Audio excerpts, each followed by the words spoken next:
दोन ध्रुव कधीच एकत्र येऊ शकत नाहीत असं म्हणतात, पण दोन ध्रुवांच्या मध्ये सत्तेची खुर्ची ठेवली तर दोघे एकत्र येऊ शकतात हे राजकीय मंडळींनी अनेक वेळा दाखवून दिलेलं आहे. आता निवडणूक आली की एकमेकांच्या रंगांची भीती दाखवून राजकारण करणारे भाजप आणि एमआयएम सत्तेसाठी एकत्र आलेले आहेत.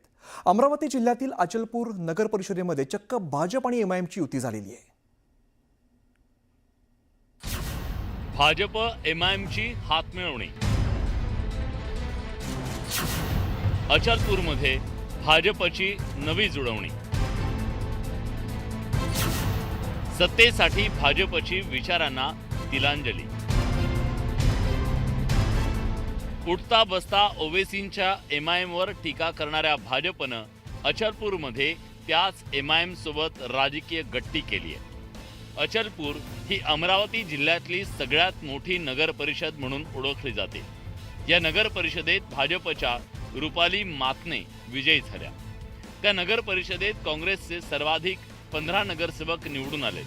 काँग्रेसला शह देण्यासाठी भाजपनं आपला राजकीय विरोधक एमआयएमशी हातमिळवणी केली. नगर परिषदेची सत्ता काबीज करण्यासाठी इतर लहान लहान पक्ष आणि अपक्षांना सोबत घेत एक नवा गट स्थापन करण्यात आला.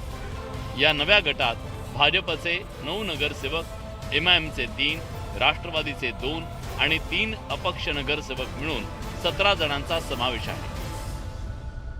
मला निश्चित या बाबतीत माहिती नाही आहे. मला पुसटची कल्पना सुद्धा दिली गेली नाही. त्याच्यामुळं मी माहिती घेतो आणि वरिष्ठांना या बाबतीत अवगत करतो.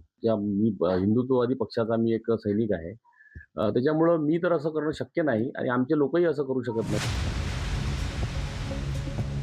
विशेष म्हणजे एमआयएम सोबतची छुपी युती उघड होऊ नये याची खबरदारी घेण्यात आली. आम्ही भारतीय जनता पार्टी हा हिंदुत्ववादी पक्ष आहे. हा एमआयएमशी कधीच युती करू शकत नाही.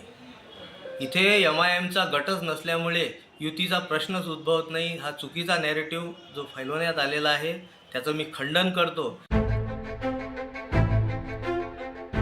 आघाडीच्या नावाखाली भाजप आणि एमआयएम एकत्र आल्याचं आता लपून राहिलं नाही.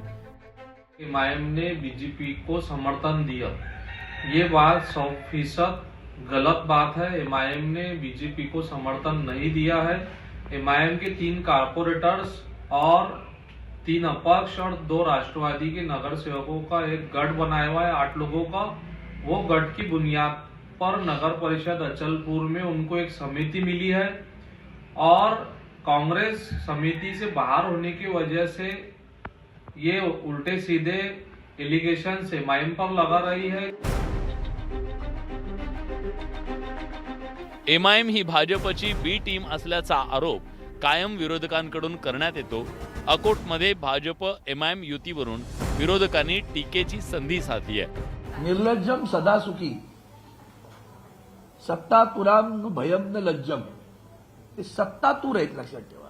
त्यासाठी वाटेल ते करतील. सामदाम दंड भेद हे सगळी छोटे वाक्य प्रचार झाले. सत्तातुराम न भयम न लज्जम असं कोण असेल तर भारतीय जनता पार्टी. महानगरपालिकामध्ये त्रिशंकू फोरशंकू परिस्थिती निर्माण होते आणि त्या ठिकाणी 2-3 पक्ष एकत्र आल्याशिवाय सत्ता स्थापन होऊ शकत नाही.